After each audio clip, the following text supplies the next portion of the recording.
The fluorescent lights of St. Mary's Hospital ER buzzed overhead, a constant hum that had become as familiar to Dr. Elena Harper as her own heartbeat.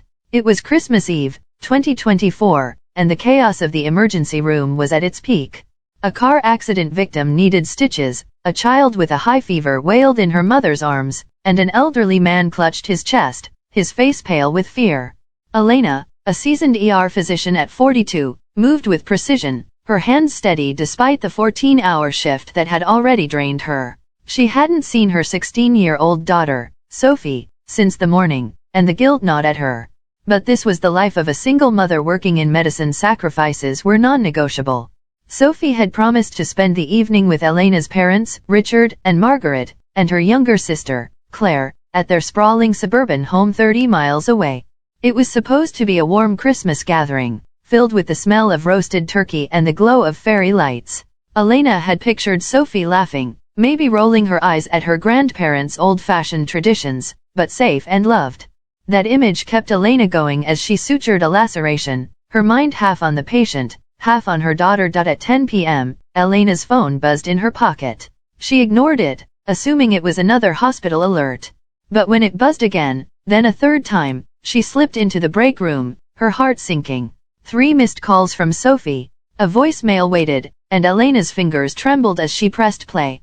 Mom, Sophie's voice was thick with tears, barely above a whisper. They told me there was no room for me at the table. Grandma said it, and Aunt Claire just laughed. I drove home. I'm okay, but I'm alone. I didn't want to bother you at work. Merry Christmas, I guess. The message ended, and Elena's blood ran cold. No room at the table? Her parents, who'd always preached family values, had turned her daughter away on Christmas? And Claire, her sister, who Sophie adored, had laughed? Elena's vision blurred, not from tears but from a fury so raw it felt like it could crack her ribs. She wanted to scream, to drive to her parents' house and demand answers. But the ER was still a war zone, and a nurse was already calling her name. Elena shoved her phone back in her pocket, her jaw tight. She didn't make a scene. She took action instead. Everything. Sophie sat in the dark living room of their modest 2-bedroom house, the Christmas tree unlit in the corner. The drive home had been a blur, her hands shaking on the wheel as she replayed the scene at her grandparents' house. She'd arrived at 7 p.m. Her arms full of gifts she'd saved up for weeks to buy: a scarf for Grandma, a book for Grandpa, and a bracelet for Aunt Claire. The house was warm, the dining room table set with crystal glasses and Margaret's best china. But the moment Sophie stepped into the room, the air shifted. Sophie, dear, Margaret had said, her smile tight, I'm afraid we didn't expect you. There's no room at the table tonight. Sophie had blinked, waiting for the punchline. But her grandmother's eyes were cold, and Claire, sitting across from her new boyfriend, Tom, let out a sharp laugh. Yeah, kiddo, it's a grown-up dinner. You get it, right? Richard, her grandfather, hadn't even looked up from his wine. No one offered her a seat. No one invited her to join the laughter or the stories. Sophie's cheeks burned as she mumbled an excuse and backed out of the room. She'd driven home in silence, the gifts still in the back seat, her heart heavy with rejection. Now, curled up on the couch, she stared at her phone, debating whether to call her mom again. But Elena was saving lives. Sophie didn't want to be a burdened up back at the hospital. Elena worked through the rest of her double shift on autopilot. Her mind churned with questions. Why would her parents, who'd always doted on Sophie, do this? And Claire, who'd been Sophie's confidant, her cool aunt who'd taken her to concerts and taught her how to braid her hair, how could she be so cruel? Elena's family had always been complicated, but this was a betrayal she hadn't seen coming. Her parents had never fully approved of Elena's choices, becoming a single mother at 26 after a messy divorce, prioritizing her career over their vision of a proper family life. Margaret had once called Sophie a complication, a comment Elena had brushed off as old-fashioned nonsense. But now, those words echoed in her mind. Had they always seen Sophie as an outsider? And Claire, who'd struggled with her own failed relationships, had she turned bitter enough to take it out on a teenager? By 4 a.m., the ER had quieted, and Elena sat in the break room, her hands wrapped around a cold cup of coffee.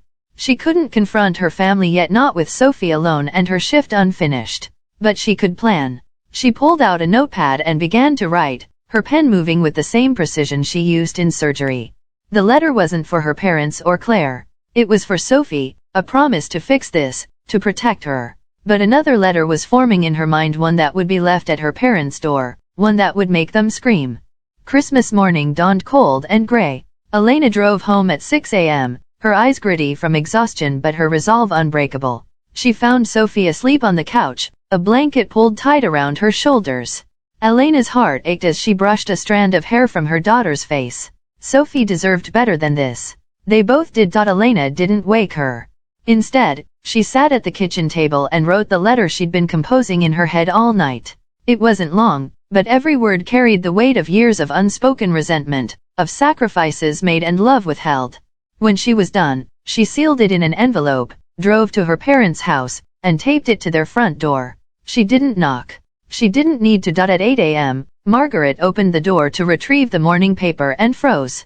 The envelope, stark white against the red paint, bore no name, just the words "to the Harpers" in Elena's sharp handwriting. She called for Richard, her voice shrill, and soon Claire joined them, still in her pajamas. They tore open the envelope, and as they read, their faces twisted in shock, then rage. To Mom, Dad, and Claire, I've spent my life trying to make you proud, to be the daughter and sister you wanted. I've worked double shifts, raised Sophie alone, and never asked for your approval. But last night, you crossed a line I can't forgive. You told my daughter, your granddaughter, your niece, there was no room for her at your table. On Christmas, you let her drive home alone, in tears, to an empty house. You broke her heart, and you broke mine. I've always excused your judgment, your coldness, because I thought family meant enduring. But family doesn't exclude. Family doesn't laugh at a child's pain. Sophie is not a complication. She is my world, and she deserved your love. You failed her, and you failed me. This is the last you'll hear from me. I'm done chasing your acceptance. Sophie and I will build our own family, one that has room for everyone at the table. Don't call. Don't visit. You've made your choice.